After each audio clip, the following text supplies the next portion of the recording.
एक छोटे से गांव में मदन नाम का एक गरीब व्यक्ति रहता था। वह अत्यंत निर्धन था, लेकिन उसका हृदय भगवान श्री कृष्ण की भक्ति से भरा हुआ था।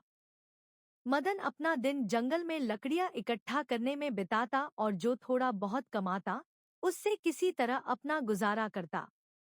लेकिन अपनी गरीबी के बावजूद वह हर शाम भजन गाने और अपने प्रिय भगवान श्री कृष्ण की पूजा करने से कभी नहीं चूकता। एक दिन गांव के मंदिर के पुजारी ने घोषणा की कि कृष्ण जन्मोत्सव का भव्य आयोजन किया जाएगा। अमीर गांव वाले सोने के आभूषण, रेशमी वस्त्र और तरह तरह के स्वादिष्ट पकवानों से अपनी भेंट तैयार करने लगे। मदन भी इस उत्सव में भाग लेना चाहता था, लेकिन उसके पास देने के लिए कोई संपत्ति नहीं थी।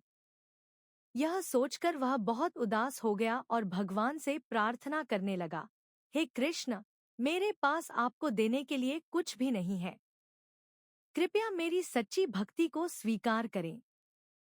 जैसे जैसे उत्सव का दिन नजदीक आया, मदन ने अपनी भेंट तैयार करने का निश्चय किया। वह एक पवित्र तुलसी के पौधे के पास गया और बड़ी सावधानी से सबसे कोमल और सुंदर पत्ते तोड़े, इस बात का ध्यान रखते हुए कि पौधे को कोई नुकसान न पहुंचे। उसने इन पत्तों को पास की एक नदी के जल से धोया, उन्हें एक साफ केले के पत्ते पर रखा और मंदिर की ओर चल दिया। मंदिर पहुंचने पर मदन ने देखा कि अमीर गांव वालों ने भव्य भेंट चढ़ाई थी। सोने चांदी के आभूषण, रेशमी वस्त्र और स्वादिष्ट भोजन से भगवान की मूर्ति के चरण भर गए थे। यह देखकर मदन अपने साधारण उपहार को लेकर शर्मिंदा हो गया, लेकिन फिर भी उसने हिम्मत जुटाई और तुलसी के पत्तों को श्री कृष्ण की मूर्ति के चरणों में रख दिया। उसकी आंखों से आंसू बहने लगे और उसने कहा, हे प्रभु, मेरे पास यही है, कृपया इसे स्वीकार करें। मंदिर के पुजारी ने मदन की साधारण भेंट को देखा और इसे अन्य अमूल्य भेंटों के सामने तुच्छ समझकर नजरअंदाज कर दिया। लेकिन तभी एक चमत्कार हुआ। श्री कृष्ण की मूर्ति सजीव हो उठी और उन्होंने मदन के तुलसी के पत्तों को अपने हाथों से उठाया।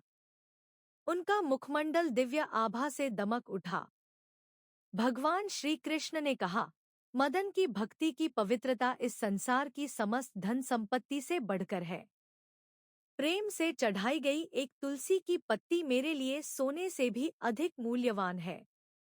यह देखकर वहां उपस्थित सभी लोग स्तब्ध रह गए।